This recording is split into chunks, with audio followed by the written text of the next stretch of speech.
योगी की 3 बड़े दाव से इकरा हसन परेशान। वेस्ट यूपी का चढ़ गया सियासी तापमान। चंद्रशेखर भी देख रहे पूरा खेल। क्या अखिलेश की पीडीए पर पड़ने वाला है योगी का दाव भारी? पहले विकास का दाव, फिर छोटी पिछड़ी जातियों पर नजर और आखिर में जयंत का साथ। मिशन 27 में किसकी बनेगी बात? अखिलेश रणनीति बनाते रहे और योगी ने बदल दिया पूरा खेल। कहते हैं राजनीति में कई बार विरोधी आपके खिलाफ बड़ी तैयारी कर रहा होता है और तभी आप उसकी तैयारी पर हमला करने के बजाय पूरा मैदान ही बदल देते हैं। वेस्ट यूपी में 2027 से पहले सीएम योगी कुछ ऐसा ही करते दिखाई दे रहे हैं। अखिलेश यादव पीडीए के सहारे पिछड़े, दलित और अल्पसंख्यक मतदाताओं को एक साथ जोड़ने में जुटे हैं। इकरा हसन लगातार पश्चिम में सक्रिय हैं और सपा के लिए मजबूत युवा चेहरा बनती दिखाई दे रही हैं। उधर चंद्रशेखर आजाद दलित राजनीति में अपनी अलग ताकत बढ़ा रहे हैं। लेकिन इसी बीच योगी ने 3 ऐसे दाव आगे बढ़ाए हैं जो पश्चिमी यूपी का पूरा चुनावी गणित बदल सकते हैं।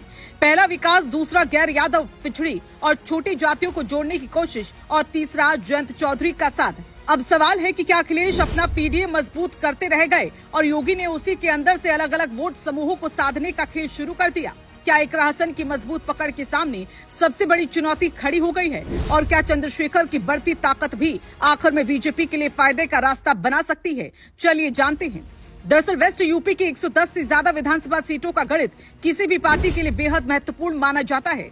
सहारनपुर, मेरठ, मुरादाबाद, बरेली, अलीगढ़, आगरा, गौतम बुद्ध नगर, गाजियाबाद और बागपत जैसे इलाकों में अलग अलग जाति और सामाजिक समीकरण चुनाव का परिणाम बदलते रहे हैं। 2022 में किसान आंदोलन के बाद बीजेपी को कई सीटों पर कड़ी चुनौती मिली थी। उस समय जयंत चौधरी और अखिलेश यादव साथ थे। जाट और मुस्लिम समीकरण ने कई इलाकों में सपा गठबंधन को ताकत दी। लेकिन अब कहानी बदल चुकी है। जयंत अखिलेश के साथ नहीं बल्कि बीजेपी के नेतृत्व वाले गठबंधन में है और यहीं से योगी के 3 दाव वाला खेल शुरू होता दिखाई देता है। योगी का पहला दाव विकास का है, लेकिन दूसरा दाव सीधे अखिलेश यादव के पीडीए को चुनौती देता दिखाई देता है।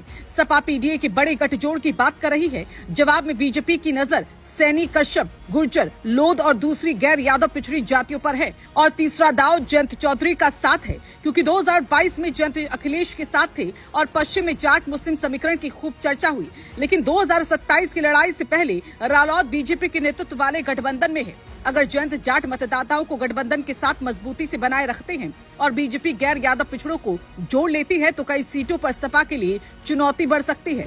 अब सवाल इकरा हसन का है। इकरा की पश्चिमी यूपी में सक्रियता लगातार बढ़ती दिखाई दे रही है। कैराना के साथ सहारनपुर, शामली और आसपास के इलाकों में उनकी राजनीतिक पहचान मजबूत मानी जाती है। युवा चेहरा और जनता से सीधा संवाद उनकी ताकत है।